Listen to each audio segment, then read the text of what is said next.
غريب قوي. لحمه نيه، متخيلين ان انا باكل لحمه نيه؟ الصراحه انا ما اعرفش هي عباره عن ايه او بتتعمل ازاي، بس يعني لازم اجرب. ناس كتير قالت عن الاكل اللبناني ان هو كتير كتير طيب. انا ما جربتوش قبل كده، بس ازاي بياكلوا الكبه النيه واللحمه النيه والمش عارف ايه هنشوف دلوقتي. هجرب واقول لكم اذا كنتوا لازم تجربوا التجربه دي انتوا كمان ولا مش لازم تجربوا. تاني الكبه النيه مش عارف ايه النيه.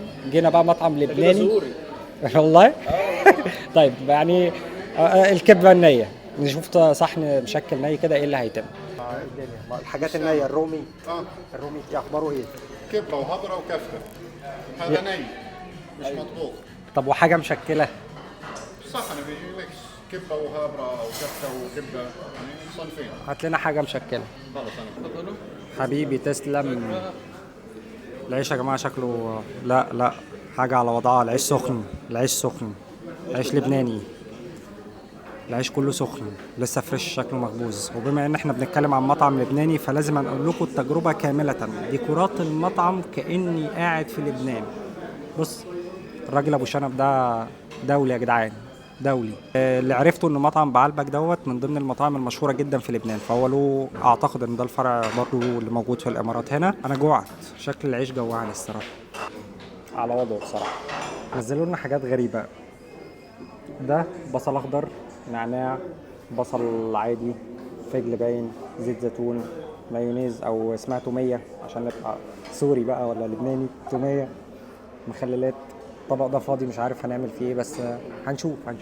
انا جعان بصراحه، يعني لما بجوع ما بعرفش اعمل تيست. باكل وخلاص.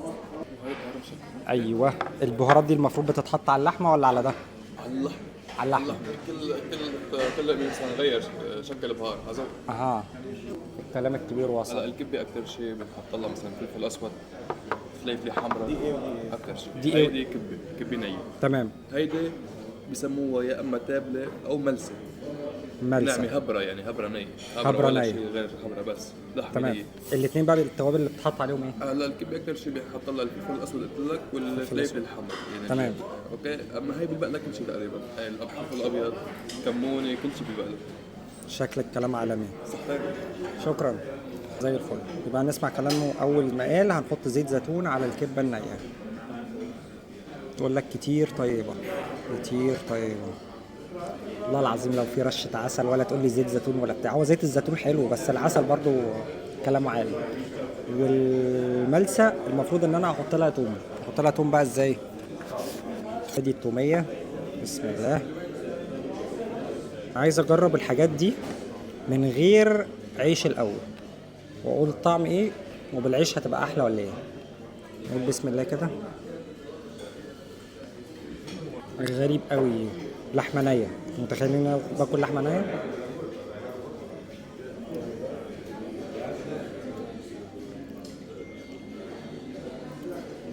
اقسم بالله تحفه. انا ما دوتش الطعم ده قبل كده في حياتي على فكره. نجربها بقى بالتوميه. ناخد حته كده من اللي عليها توميه.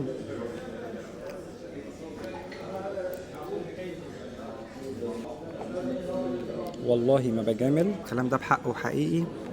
الحاجات دي يا جماعه تحفه. كطعم انا ما دقتش الطعم ده قبل كده في حياتي، والطعم مستصاغ. دلوقتي بقى جه ميعاد الكبه النيه اللي بتطلع في كل الافلام، وكنت هموت من بدري واجربها. الكبه دي دلوقتي عليها زيت وعليها ده صنوبر. تمام. عايز اجربها لوحدها. الصراحه انا ما اعرفش هي عباره عن ايه او بتتعمل ازاي، بس يعني لازم اجرب. الاتنين تحفه. بس في حاجه بقى، الكبه النيه تحس ان المكونات بتاعتها فيها حاجات خشنه اكتر. اللحمه خشنه شويه. الملسه اللحمه بتاعتها ناعمه بتدوب في البق. نحط بقى شويه بهارات ونشوف كلام الراجل ده ايه الكلام. قال لي نحط فلفل اسود. احذر مني يا ابو راك انت واسمك ايه التاني ده بتاع تركيا. ها انا جاي لكم في الطريق. نعمل ايه بقى؟ نجرب بقى بالبهارات. الملسه الاول بالبهارات. البهارات ادت لها طعم احلى بكتير جدا، وهي اصلا لوحدها من غير بهارات تحفه. تخيلوا البهارات لما اتحطت قلبت الموازين 180 درجه. الموضوع يا جماعه في حته تانية. انا بفكر اطلب طبق تاني هخلصه. عالمي. بعد تجربتي الشخصيه للحاجات دي بصراحة ما كنتش متوقع ابدا في حياتي ان انا اكل اي حاجة نية او لحمة نية واستصيغ الطعم بالشكل دوت.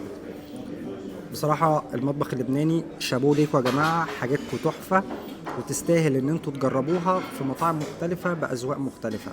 ولو عرضوا عليك تاكل لحمة نية وملسة وكبة نية، توافق ولا لا؟ متنساش سيب لي كومنت. سلام. لازم اكمل الاكل كله. بسم الله. ما خلاص يا عم، انت لسه بتصور.